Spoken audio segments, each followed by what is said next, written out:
Welcome to Fantasy Beer League. I'm your host, Sean Joyce.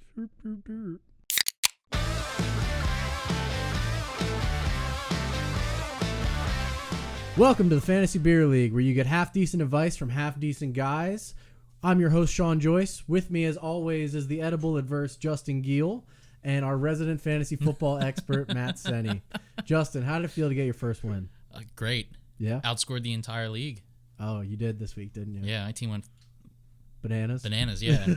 I was thinking of something. I was like, Bananas was a good bananas. one. Yeah, bananas is And fine. and Senni, how are you feeling on this Fantasy Tuesday? I'm feeling like most of my team is injured, and basically life is what it is right now. I think that's the right attitude to have. Just sort of accept it. Yep. It's a bummer, but I really do feel for you. Unfortunately, Senni was the lowest scoring team again, so he's going to draw his punishment for this week. I do like the math every week to figure out what my chances of getting something that sucks are. That's what you went to school for. It is. Ice Bucket. So the ALS Ice Bucket Challenge. I'll do it. No problem there. It's one of the many that I am willing to do. All right. Are you going to do it with your shirt on or off, you think? On. Okay. All right, well, let's talk about some football. We'll get to that in just a little bit. We'll start with the Los Angeles Rams and everybody's favorite team, the Washington football team. The Rams offense struggled a bit against the Giants last week, but I expect them to turn that around against a Washington team that's allowed 30 points or more in each of the past 3 weeks. It's been tough to predict how the Rams will use their running backs. Last week was a pretty even split between Malcolm Brown and Darrell Henderson Jr. After seeing 2 weeks of Henderson getting the majority of the carries, it became more of a committee last week. Justin, would you trust starting Darrell Henderson in this game, or are you concerned that this is going to be too much of a committee?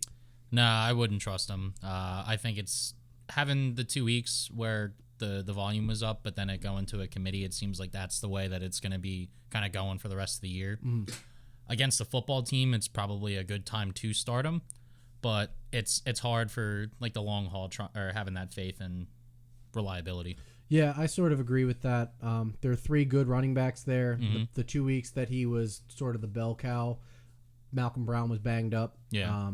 So I think that the healthier these guys get, the more of a committee it'll be. They'll go with the hot hand. Yeah. It is tough to predict who's going to have the most value. So I still think Darrell Henderson has value. I'm not saying he doesn't have value, but it's just hard to trust him. To trust and like be confident in putting him in your starting lineup. I would agree with you. As for the football team, Terry McLaurin continues to impress after burning the Ravens for 118 yards on 10 receptions last week. Damn. I believe that he is matchup proof at this point. Despite a likely shadow from Jalen Ramsey, I think he should be started in all formats this week. Antonio Gibson also had a good statistical day against Baltimore, totaling 17 touches for 128 yards and a touchdown. He's a talented rookie who we've talked about before. I liked him a lot in the preseason. He's going to have some ups and downs throughout the year, but I like him as a flex play against this Rams team. They've allowed 100 rushing yards in each of the last 4 games. I think the Rams win. Oh, yeah. Rams are going to win. Yeah, the Rams. For sure. You guys good? You both like almost died on the microphone. Yeah, I don't know what just happened. I had a piece of rice come up. Rice? Yeah, I was burping. What'd you have for dinner? I was all phlegm. I had fried rice. Oh, okay. Good talk. Next up, the Buffalo Bills at the Tennessee Titans. This is another game that may be altered due to the Titans' COVID outbreak, but so far so good this week. If things are looking up, they haven't had any positives the last 2 days. If the game is played, you know you're starting your Bills as they have continued to dominate offensively. Best quarterback in the league, Josh Allen, and the always productive Stephon Diggs prove me wrong every week. Yep. And given the Titans' inability to play defense, I think they hook up for some big plays in this game. Zach Moss may return for this game after missing the past 2 weeks. Justin, how do you view Devin Singletary this week, and would that feeling change if Moss is able to play? I think Singletary would be a fine flex play, maybe just a low-end RB2 if you need him. But if Moss comes back, I think that value drops a lot. I disagree. I think that Devin Singletary has proved to be the better running back so far. I know they want to get Zach Moss going. I do agree that Devin Singletary's upside is capped at a flex. Yeah. Because Josh Allen runs so much and because the offense is moving through him, the running backs, I think, lose a lot of their value. But I think Singletary's the one you want. I think Zach Moss can be dropped in all formats. On the Titans, Derrick Henry and Jonnu Smith are clear starters. There's a chance A.J. Brown will be healthy for this game. He'd slot in as about a wide receiver 2 flex-ish for me. I have him in like the high teens, the low 20s. Corey Davis is a flexible piece. What I really want to talk about here is what to do in your league if this game or any other game this week ends up being canceled or postponed due to COVID. As the commissioner of my leagues, I've made it protected to protect your players that are on those COVID teams. So if you had a player on the Titans or the Steelers, you could drop them and get them back without any penalty, without any risk of somebody scooping them for you. This is an unprecedented season, so if your commissioner hasn't been doing shit, tell him to stop being a lazy asshole and come up with some type of plan, because unfortunately, I think we're going to see more of this as the season goes along. And, last week when it was just one game, not the end of the world, you could have managed. But if we're in a week where 8 games are postponed, we're going to have to figure something else out. It's not going to work out swimmingly with just having those guys go to buys. But if these teams are able to play, assuming they are, I'm not capable of picking against the Bills anymore, so I am taking them to win. I got to go with the Bills. I'll go with the Titans. We'll tighten up. Senni's tightening up. Part of me already forgot who they were playing, so that's why I went with the Bills. But yeah, I got to go with them. They're looking good. Very good. Next up, the Eagles and your Steelers. Despite beating the 49ers and taking first place in the NFC East with 1 win, the Eagles are still struggling to move the ball down the field with a litany of injured pass catchers. Senni, can you name an active Eagles receiver? Deshaun Jackson? No. He's injured because I have him. No, he's not playing. No. I'll give you another crack. No? You got nothing? No. He's like the only person I could think of. And I did know that he's not active because I had him. Yeah. So, yeah. Okay. No. Well, their best pass catcher right now is Zach Ertz. I wouldn't count that. He's not a receiver. I mean, I know you know Ertz.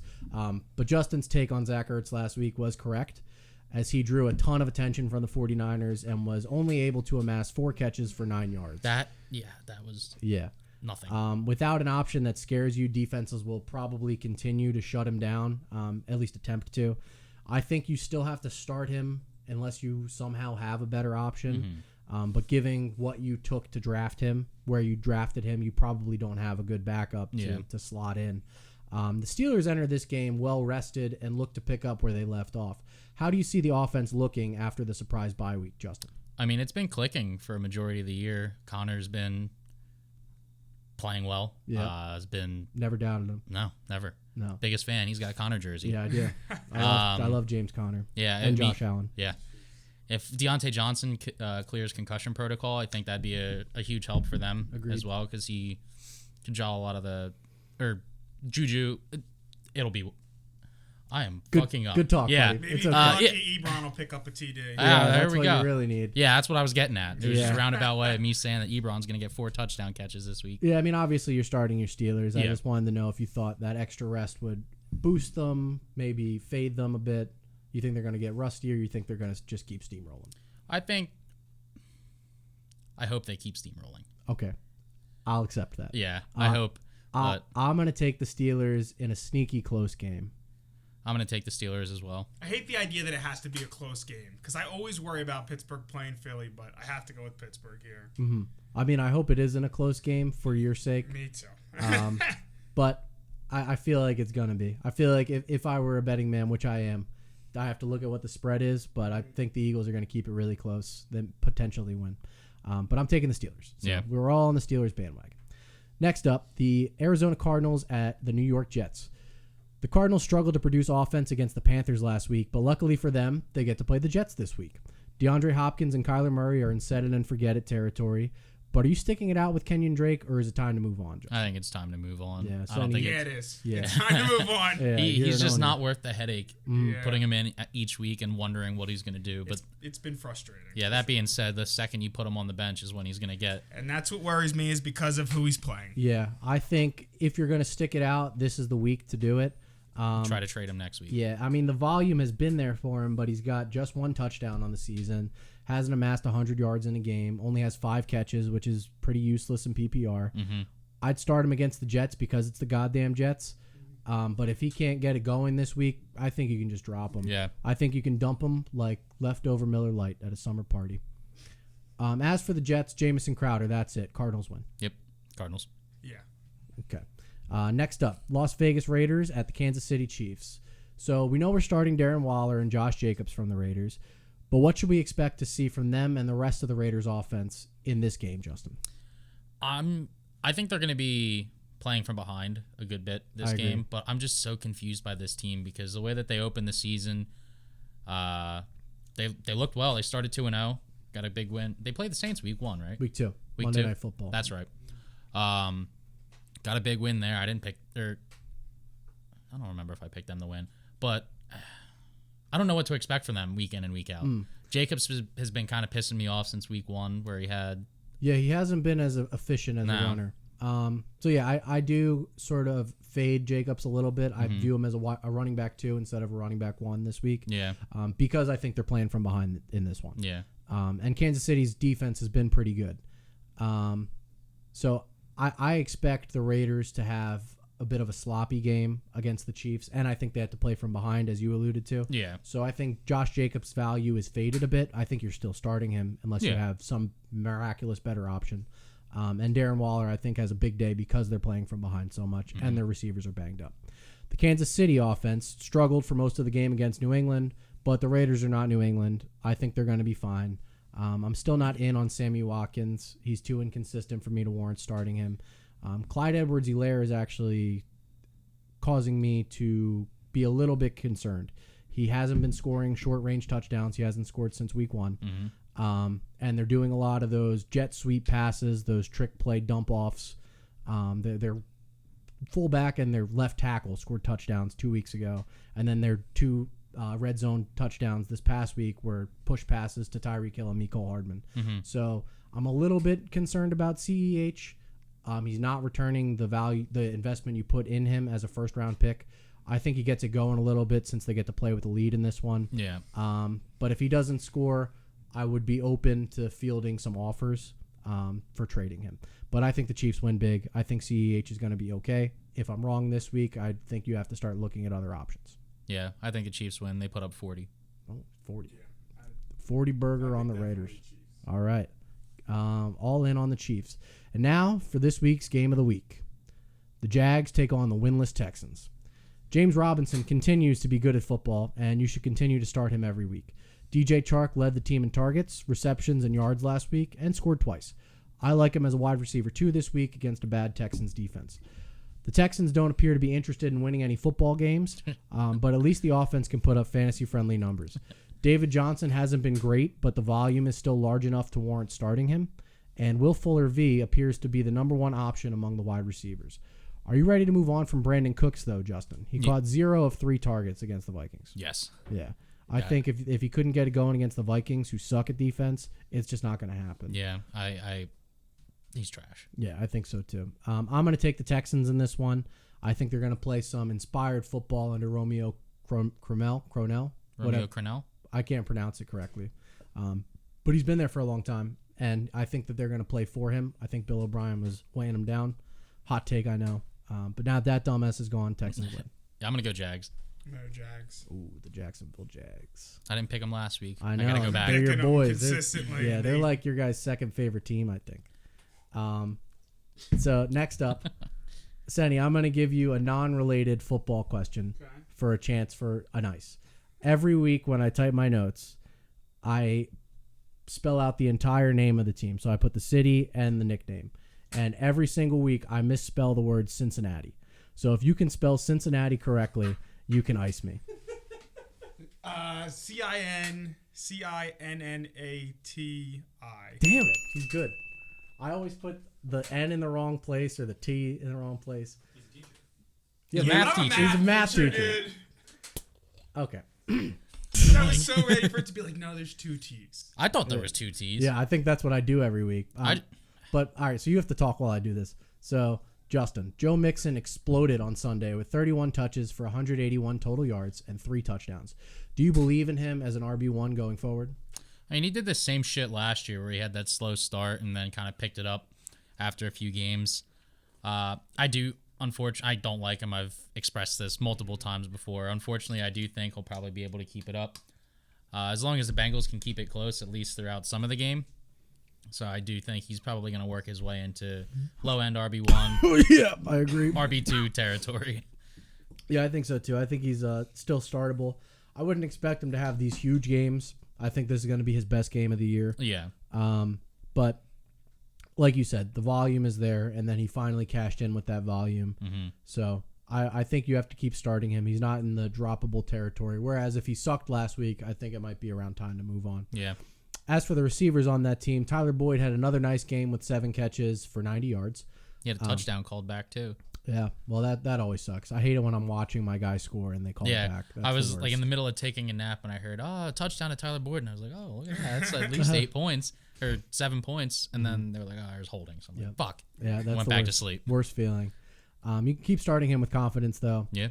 Even against a tough Baltimore secondary, I think he'll have a nice day. And I'm sorry to say this, but I think it's time to move on from A.J. Green. I just don't see any way you can keep playing him at this point. He's been awful. Yeah. It's unfortunate, but he is not A.J. Green anymore. He's just some guy. As for the Ravens, I think they're going to have a good day. However, I'm still not advocating starting a running back on their team. This truly is a committee. I don't see that changing anytime soon. And once again, one of them will probably fall into the end zone, have a nice fantasy day, but it's impossible to predict which one it will be. Gus Edwards led the running back room in snaps on Sunday, which is ridiculous. Yeah. Gus Edwards should not be a name I even have to say on this podcast. No. But Hollywood Brown, Mark Andrews, Lamar Jackson, all going to be fine. Mm-hmm. Ravens win big. Yeah, I'm picking the Ravens. Carolina Panthers meet the Atlanta Falcons, who still have not fired their coach as of the time of this recording. Robbie Anderson continues to be the top target in Carolina, and I'll be ranking him ahead of DJ Moore for the foreseeable future.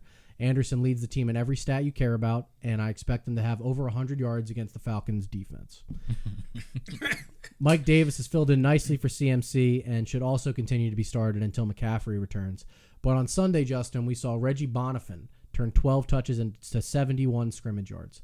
What do you make of this, and should he be added from the waiver wire ahead of Week 5?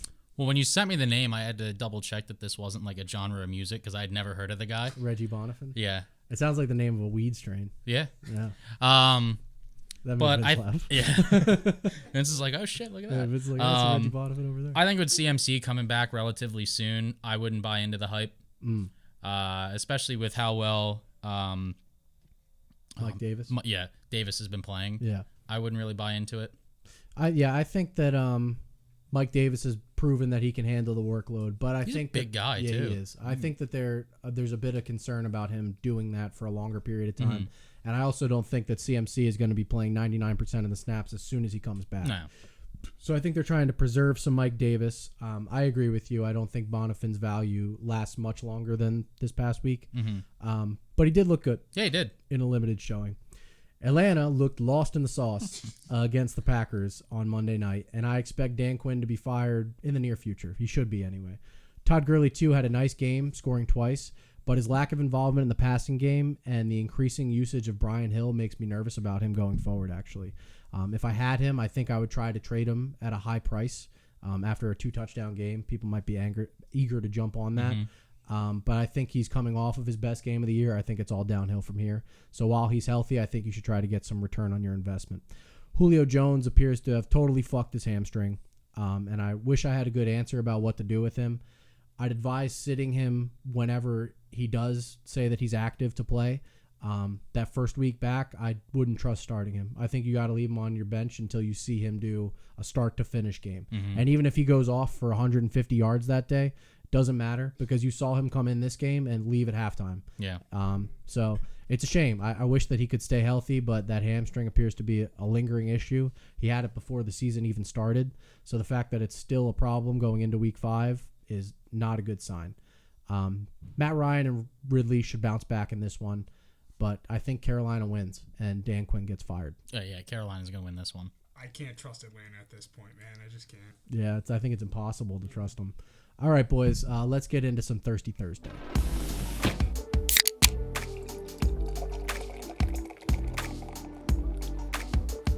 All right, boys, Thirsty Thursday. Tampa Bay tossed for 5 touchdowns last week, and Mike Evans was a very busy boy. 5 different receivers, too. It's not your turn to talk. Chris Godwin was forced to miss the game with a hamstring injury, and Mike Evans filled in nicely. With Godwin likely to miss another week, Evans is once again in wide receiver 1 territory on the high end, and Scotty Miller is an interesting flex if you need someone to fill in on your roster. Ronald Jones, too, also had a nice game with Leonard Fournette sidelined last week. If Uncle Lenny misses another game, I like Jones as a flex. But overall, I think this backfield will continue to be a headache and very impossible to predict. The beer I'm drinking today is Cuvée. I believe that's the correct pronunciation. Cuvée, yeah. It's a cinnamon barrel-aged stout from St. Petersburg, Florida. It's very delicious and strong. It's a dark, boozy beer. I believe it's 11%, something around there. So it's strong. It's giving me a bit of a buzz while I'm talking. But it's really nice, really smooth, really easy to drink with nice cinnamon flavors, a little bit of underlying caramel and chocolate notes from the barrel, I believe. So, Justin, I'm picking the Bucks, fear the deer. Tell me about your beer and tell me who you think wins the game and talk to us about the Chicago Bears. All right, so I have Blue Velvet Ripple Sorbet IPA from Energy City Brewing in Istaka, Illinois. Blueberry, tangerine, and vanilla New England style IPA featuring Citra hops. It's delicious. I'll show you the beer right here. Looks and drinks like a smoothie. Can't really tell that it's beer. I don't think they needed to put the type of hops on there because I can't taste a single bit of them. But to talk about the Bears, Allen Robinson, too, has looked great the past 2 weeks.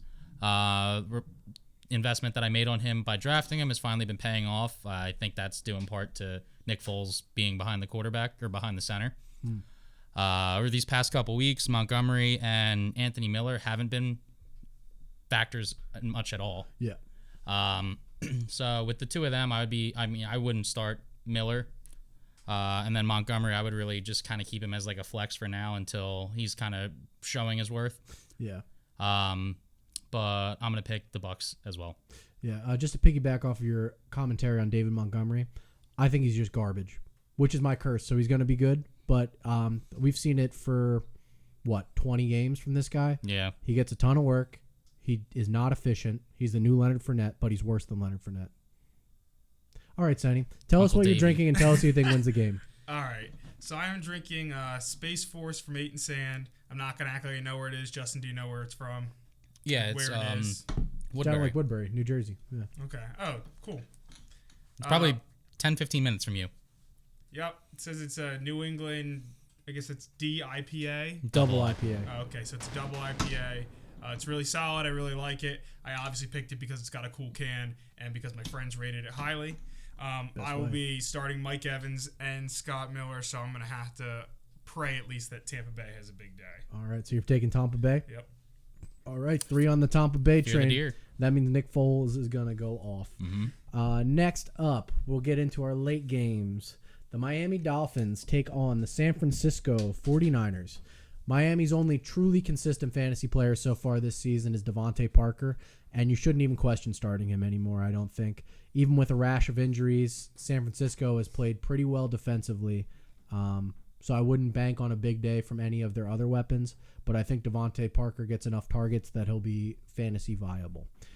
Myles Gaskin is still the running back you want on this team, but it's hard to feel good about the matchup. San Francisco hasn't allowed a running back to rush for more than 63 yards in a game this season.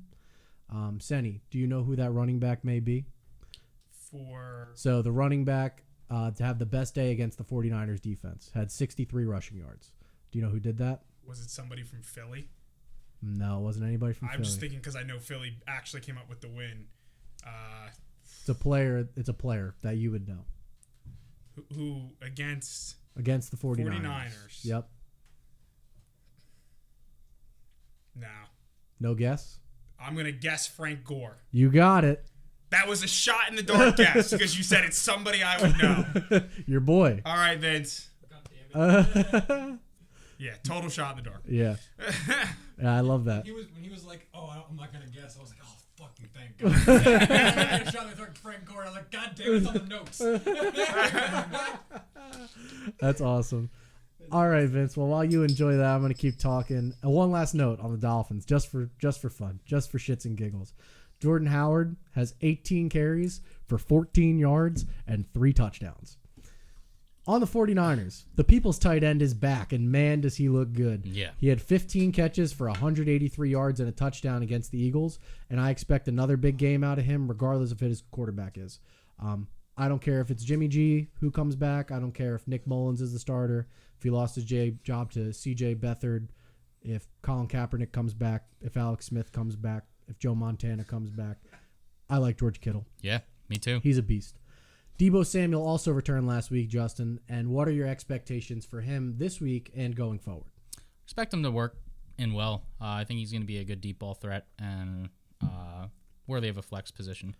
I'm not starting him until I see it, and I have him on a few teams. It concerns me that the 49ers haven't been able to get any production from any of their wide receivers in his absence. I think that Deebo Samuel is the most talented receiver on the team for sure. Yeah. I know they like to run like reverse plays with their wide receivers, so he'll get some volume. But I need to see the capability to throw to the wide receiver position before I'm comfortable starting him. That's I fair. think the 49ers win this game. Yeah, 49ers. I'm gonna go with some Fitzmagic. Oh, Fitzmagic. Oh, man. I Could you imagine? Can't trust a team that loses to Philly. Oh, yes. All right. Next up, the New York Giants at the Dallas Cowboys. Let's start with the Giants. Don't start any of them. Dallas has been really bad at real-life football, but they're an endless pool of fantasy goodness so far this season. Dak, Zeke, Cooper, CeeDee Lamb, even Dalton Schultz have all met or exceeded expectations throughout the first quarter of the season. But Michael Gallup had another quiet game last week. In a game in which Dak Prescott threw for 502 yards and 4 touchdowns, Gallup had only 2 catches for 29 yards. Justin, is it time to move on? I want to say no. It's hard with that stat line that you just read off with Dak, and also with those 2 stat lines with Dak going off and Gallup showing nothing. Yeah. I think maybe give it one more week with the team, or because they're playing the Giants. They're playing the Giants, yeah. Give it another shot, and then if it's still like that, I think maybe it is time to move on. I have him in a few leagues. I dropped him in a few leagues. I'm ready to move on. He had one good game out of his 4. Yeah. They take deep shots to him, so he is kind of boom bust. Like if he catches one of those deep balls, that's something. But like I said, man, he threw for over 500 yards, and the guy has 2 catches. It's just he's not as involved in the offense as we thought he was going to be. I'm ready to go. One last note on Dallas. I think Dalton Schultz gets into the end zone in this game because they're playing the Giants. We all remember Jason Witten absolutely abusing them in his prime, and even fucking Blake Jarwin scores touchdowns against them. Jarwin he has 6 career touchdowns, and 5 of them are in games against the Giants. Wow. Yeah. So Giants can't cover the tight end on Dallas. I don't think it matters who it is. Yeah. So if you need a streaming option this week, Dalton Schultz is a guy I like. I think Dallas wins. You said streaming option. I'm like, Hulu. I'm like, gotta go with that. Yeah, Dallas. I give you so much credit for saying Dallas. I'm also gonna go Dallas. Oh, I mean, I don't think I've picked the Giants to win a game. They're not good. I know they're not good. I'm a realistic fan. Yeah. Do you think Hulu is superior to Netflix? No, but it was No. shorter to say. Hulu Okay. doesn't really have movies, man. Yeah, that's Nah. like because he said a streaming option and he went with Hulu right off the bat. I thought You can bundle Hulu and Spotify together. Hulu emails me because my account's on hold because I haven't updated my credit card. Mm-hmm. It's been like weeks. I just don't care. I just don't use it. incredible. Next up, the Colts and the Browns offer a surprising matchup of 2 3-1 teams. Did not expect them to be this good so far. All of the Colts running backs will get a decent amount of work each week, but Jonathan Taylor is still the clear lead back in this offense. Hines and Wilkins at least offer some value if you're really desperate for a running back in your flex or a low-end running back too. But Taylor is the only weekly starter from this team. Phillip Rivers seems to have found a connection with Mo Alley Cox, who has scored in each of the past 2 weeks. Did you laugh because I said Cox? Yeah. Rivers has yet to find chemistry with T.Y. Hilton, and I think it's time to move on from him after yet another poor outing. Hilton has only 13 catches through 4 games this season, and he has yet to eclipse 53 receiving yards in a game. You upset about that? Yeah, Seven? I'm done with him. And I'm Yeah. upset because I like him. Yeah, I do and too. he's just let me down. Yeah, every there's week. no more Ty. No more TY. No, He's not TY anymore. His grandma even said it. I know that's so sad. That's a fucking kick in the balls. Yeah, And he still not- didn't do better. no, Yeah. yeah. He still didn't. She's not gonna let him in the house on Thanksgiving. I ain't fixing you no play, Ty. Get your ass home. That's how I impersonate T.Y. Yeah. Hilton's grandma. It's the best I could do. The Browns are going to be without Nick Chubb for about 6 weeks after he suffered a knee injury. This is a lot of head shaking from Senni. I Yeah, feel it is. bad. I'm just not happy about As I'm some of reading this. I'm like, wow, he has all of these guys. In his absence, Kareem Hunt scored 2 touchdowns, but his teammate Dearness Johnson totaled 13 carries for 95 yards. Do you think he's a piece worth starting this week, Justin? I might give it a week and then see. Mm-hmm. But good numbers. Worth picking up. Yeah, I definitely think worth picking up if you have the roster space. I sort of feel that last week is a bit of an anomaly. Yeah. Kareem Hunt was banged up throughout the week with a groin injury, so I think that they were limiting his touches this week. So I think he'll have a bigger workload going forward. But I do think Dearness Johnson gets involved. I think they want to run 2 running backs. So I think that if you're desperate, if you have a Nick Chubb, if you have a guy who's out, are you laughing because I said Chubb now? It just sounds weird if you have a Nick Chubb. Like there's multiple of them out there. If you got a Chubby, yeah, then you can pick up Dearness Johnson, see what he does this week, like you said. And if he does well, I'd start him until Nick Chubb comes back. Odell looked like his old self on Sunday. He burned Dallas for 3 touchdowns and 154 yards of total offense. Cleveland's run-heavy approach limits his upside, so I'm not banking on this level of production being sustainable. Even in a monster game, he only saw 8 targets, so I still view him as a mid-tier wide receiver 2 this week and going forward. Jarvis Landry is the best quarterback on the Browns. There, I said it. Hot take.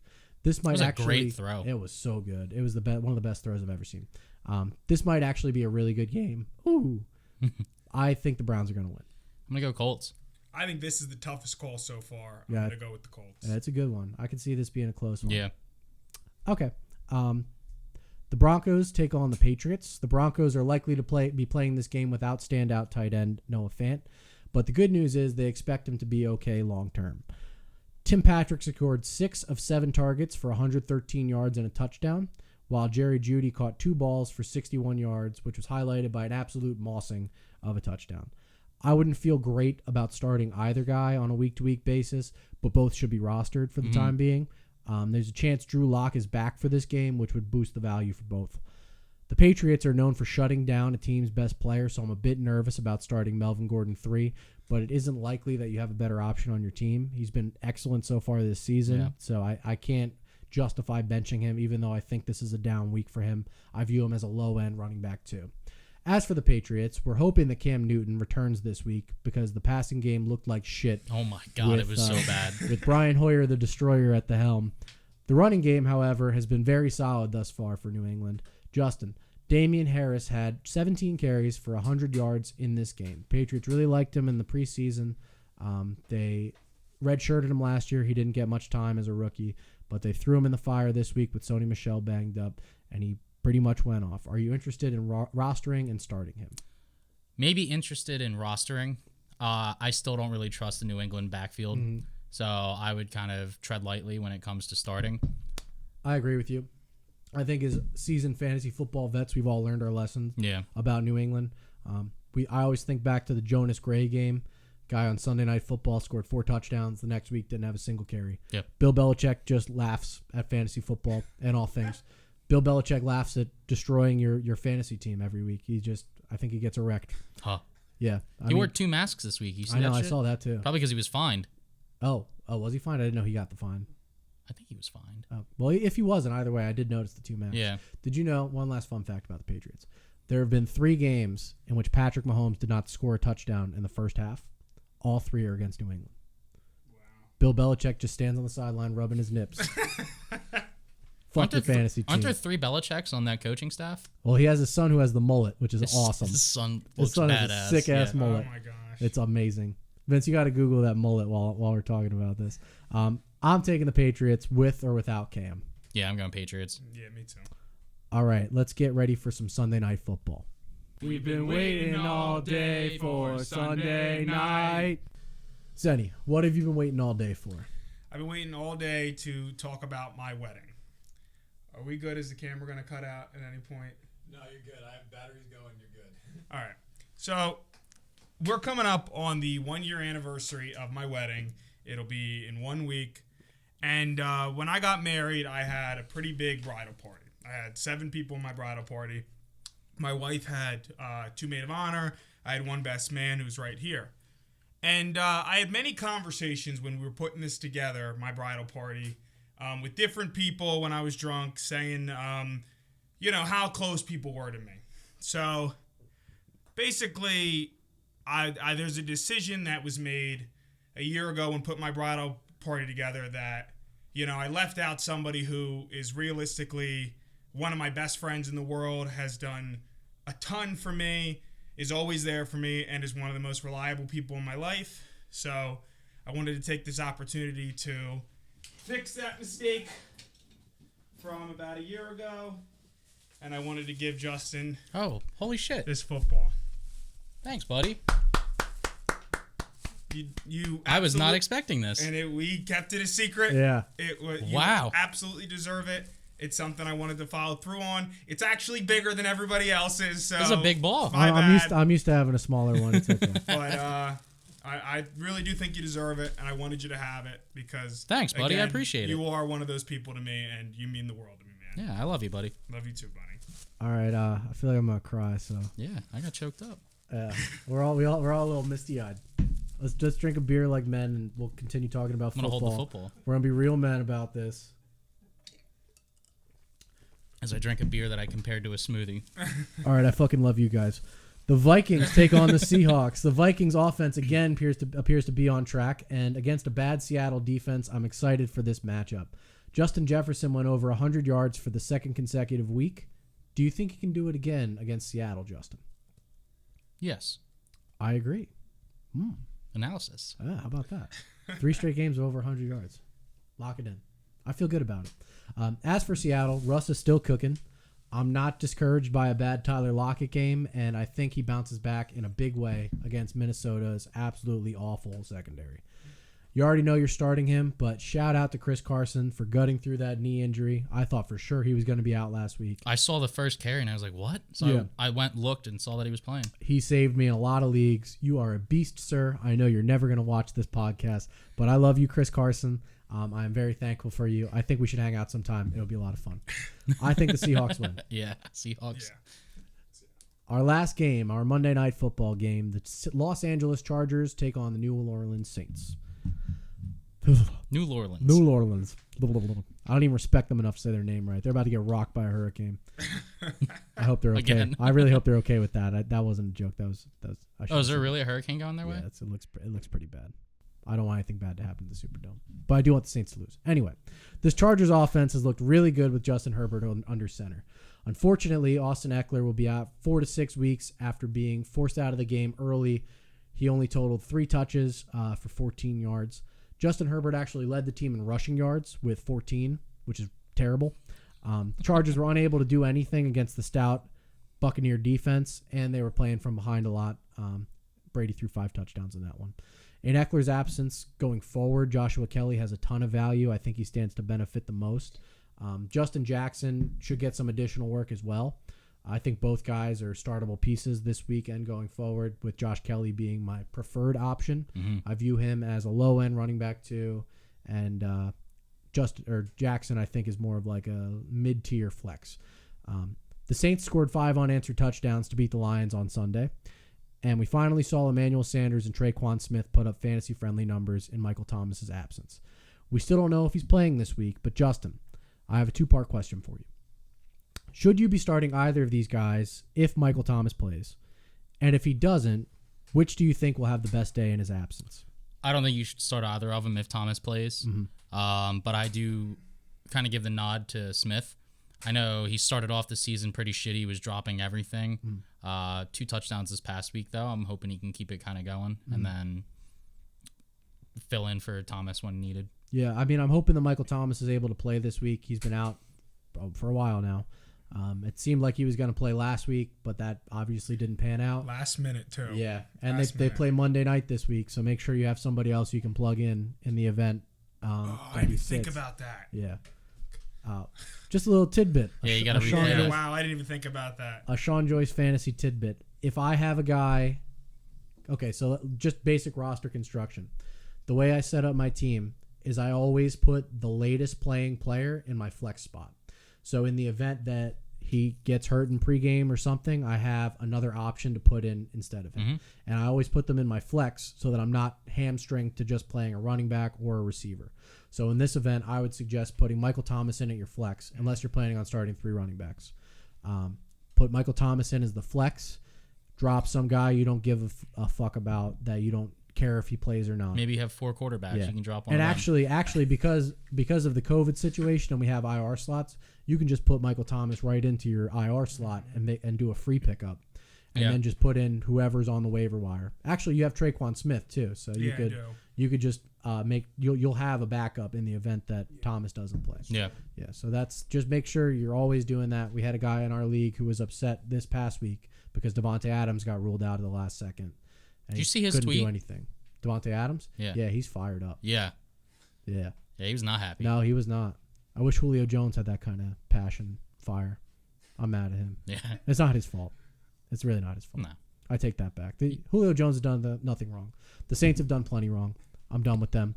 I think the Chargers are going to win. Fuck the Saints. I'm going with the Saints. Fuck the Saints. Yeah. Chargers. Yeah. All right, Senni. Let's go do this ice bucket challenge. Alrighty. All right, Senni, any last words? No. Vince, you're recording, right? Oh, I'm recording. All right. 3, 2, 1, go. Yeah, I got my belly a little bit. All right, that's going to do it. That sucks. That's going to do it for this week's episode of the Fantasy Beer League. I'm mad that I got myself, man. Yeah. That sucks. We all got punished. Okay. That's going to do it for this week's episode of the Fantasy Beer League. We'll be with you every Wednesday on YouTube. You can catch audio-only podcasts on Apple Music, Spotify, and Pandora. You can follow us on Twitter and Instagram with the handle @FantasyBeerLG on both social medias. That's @FantasyBeerLG. I'm Sean Joyce. That's Justin Giel. And here's a very cold Matt Senni with his advice of the week. Donate to the ALS Foundation like it's 2018. Dude, he is shivering. All right, thank you. Good luck in week 5.